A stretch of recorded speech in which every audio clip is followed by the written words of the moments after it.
नमस्कार मित्रांनो, मी सुरभी माझ्या चॅनलवर तुमचं स्वागत करते। रविवारची सुट्टी छान घालवण्यासाठी आम्ही निवडलं जवळचंच संजय गांधी नॅशनल पार्क।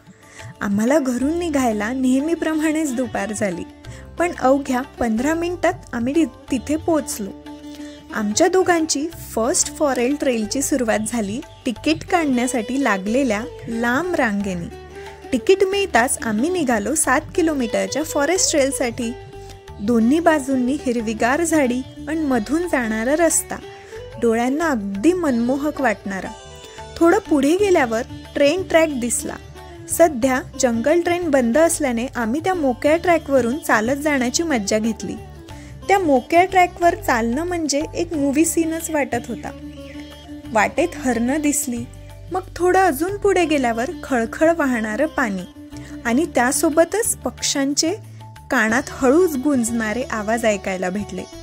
ते बालभारतीच्या पुस्तकावर चित्र असायचं ना, तसंच आमच्या समोर प्रत्यक्ष चित्र होतं। अर्ध्यात पोचलो तोपर्यंत फार भूक लागली होती। मग तिथेच रानमेवा घेतला, पण तिथे भरपूर माकडं असल्याने त्यांच्या नजरा चुकवत मी तो लंपास केला। मधात पाऊस हजेरी लावतच होता। निसर्गाचा आनंद घेत मज्जा मस्ती करत आम्ही पुढे चालत होतो। लेण्यांजवळ पोचतच आलो, पण मी फार थकून गेले। माझे पायच उचलत नव्हते, पण माझा नवरा नेहमीसारखा मला उत्साह देत होता।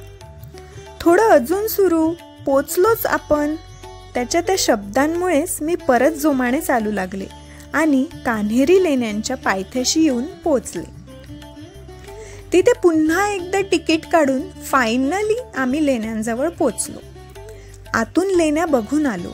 माकडांनी तर तिथे चांगलाच धुमाकूळ घातला होता। कुणाची चिप्स पॅकेट तर कुणाची सोडा बॉटल, सगळ्यांवर जणू त्यांचाच हक्क होता। नंतर थोडं चढून गेल्यावर छोट्याशा धबधब्याजवळ थांबलो। थंड वारा आणि निसर्गाच्या सानिध्यात आल्यावर मन अगदी भरून गेलं। अजून थोडं वर गेल्यावर तर घनदाट जंगलाचा नजारा असा दिसला जणू निसर्गाने हातात ब्रश कलर्स घेऊन रंगवले आहे। हवामान तर अगदी स्वर्गसुख देऊन जाईल असं होतं। Totally perfect. अनेकांना फॉरेस्ट ट्रेल करण्यासाठी किती दूर जावे लागते, पण आपल्याला तर ते अवघ्या 15 मिनिटा विचाराने मनाला हायसं वाटलं। परतीच्या वेळी मात्र बसने आम्हाला चांगलीच वाट पाहायला लावली, पण आमचं समाधान तिथे 1 तास उभं राहूनही कायम होतं। गप्पा मारत मारत ती वेळही निघून गेली आणि जवळ राहिला तो आठवणींचा खजिना। संपूर्ण ट्रेल, ट्रॅक, लेणी सगळं काही हृदयात घर करून गेलं। निसर्गाशी नातं जोडणं किती सुखकर आहे हे जाणवलं आणि माझ्या आवडत्या व्यक्तीसोबत घालवलेला हा दिवस माझ्या कायमच लक्षात राहणार। Thank you for watching.